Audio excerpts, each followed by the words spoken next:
My name is Brendan Cooper, Head of Travel for Inspiring Vacations. This particular trip is called Inspiring Japan, one of our absolute favourites here at Inspiring Vacation, hence the name.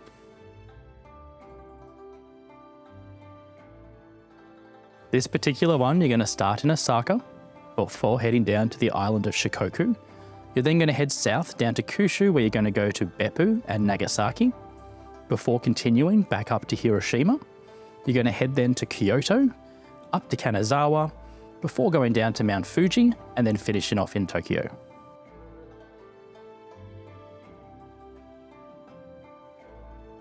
This particular trip is going to include some of Japan's absolute must-see highlights, plus also some of the lesser seen locations. So one of my personal favourites is you're going to go to Fushimi Inari Shrine in Kyoto.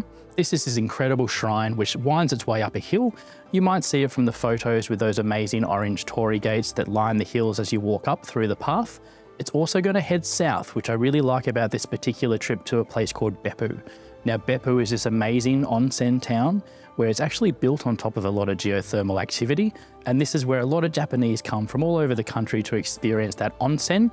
But while you're here, you're also going to get to see the hells of Beppu. So these are these incredible, vivid coloured pools, bright blue, bright red, that have been forced up through the ground through geothermal activity. And one of the other key things for a lot of people, of course, is Hiroshima.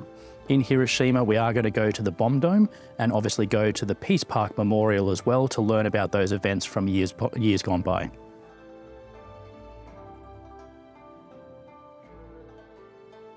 The value for money is absolute most. This particular trip represents incredible value for money for the length of time that you're in Japan, for the accommodation that's included. It's fully escorted throughout. For all the sightseeing that you get to see as a first-time visitor to Japan, it represents great value for money for those people that want to go see the very best of the destination.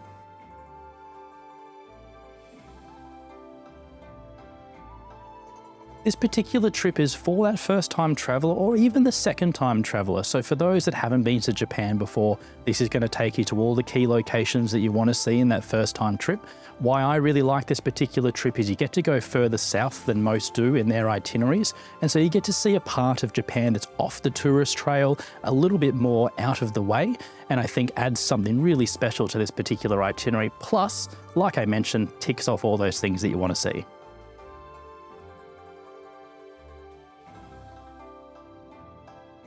Now this one's just a little